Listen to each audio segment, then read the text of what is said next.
In this video, I will list all of the costs I add up to find the minimum amount I need to live on. Want to figure out your minimum monthly expenses?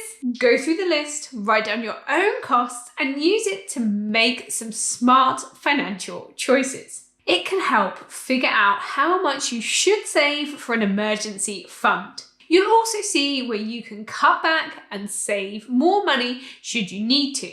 Let's get started. Travel.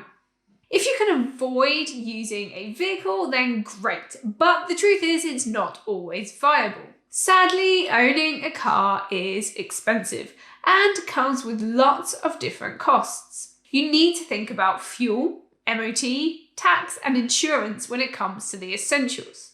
When thinking about fuel costs, try to calculate how much you would need to just do the important journeys. You may want to consider an amount here for maintenance, but personally, I leave that out of my essential expenses. It is something I have sinking funds for in my budget, however. If you use public transport, trains, buses, taxis, etc., then add up all the essential journeys and how much that costs you a month. Remember, the value you are finding is the least amount you could spend on transportation, while still getting to all the places that you need to get to. You are working to have this number be as little as possible. Housing. Your rent or mortgage payments are undoubtedly an essential expense. Consider any other costs that go alongside your housing costs, such as taxes, home or contents insurance, any service or housing fees, etc. This is often one of the most expensive areas. It can be worth finding out if you can take a break from your mortgage payments, how that works, and what fees or charges there would be for doing so. It can be good to know it's an option, but you should be aiming to have the money for it as part of your essential expenses. Food. You can't live without it.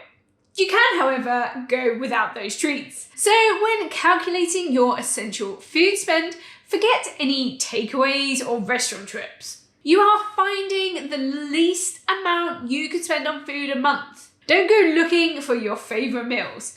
Leave out the snacks and just get the food you need to make your daily meals with. If you shop online, try to do your shop for as little as possible by leaving out the non-essentials. Once you get the number, you can start to add in your treats if you like. Maybe make it a thing you do each shop and see if you can find ways to get your total lower.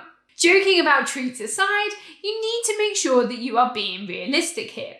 If you ever have to use your emergency fund, there needs to be enough in it to make sure you have enough food.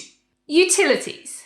This is where things can get controversial, so let's start with the easy ones. Look at how much you spend on things like electricity, water, and gas. If you are in a tough financial situation, how much could you get them down by taking fewer showers or not using the tumble dryer, for example?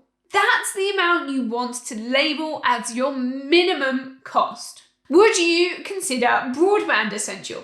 I would say yes, because my job is now literally being on the internet. However, I do pay for the internet on my SIM card, which wouldn't be as convenient, but I could use just that if I needed to. This can be a little subjective, so go with your gut.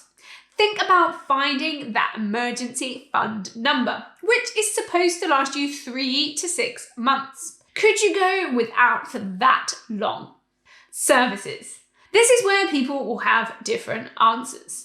How essential are your TV services, such as Sky or Netflix? What about a Prime account or a Game Pass on the Xbox? Some people will claim their regular hairdressing trip is essential. Personally, I wouldn't put any of these things on my list as essential.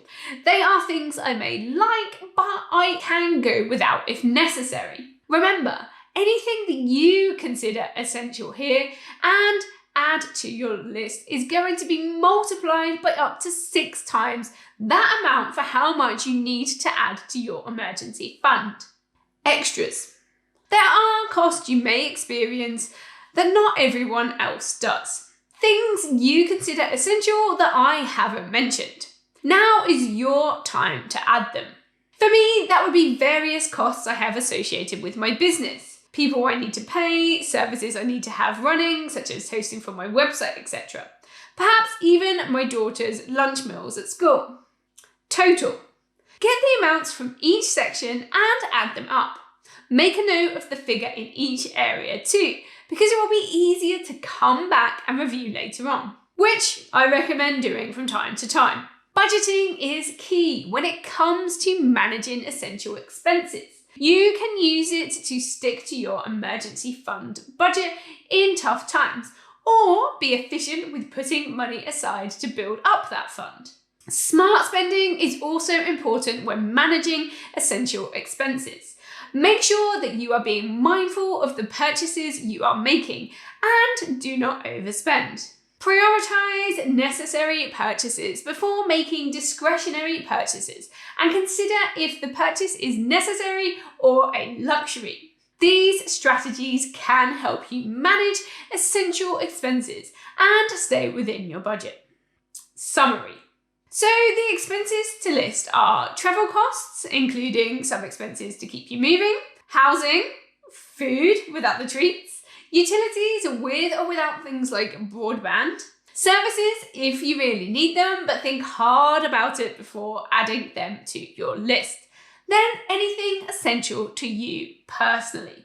Knowing your minimal expenses can be a powerful financial tool. If you'd like more finance tips and ways you might be able to use this number, then check out the video over here. Like the video if you enjoyed it, subscribe for more money management tricks, and thanks for watching. Bye!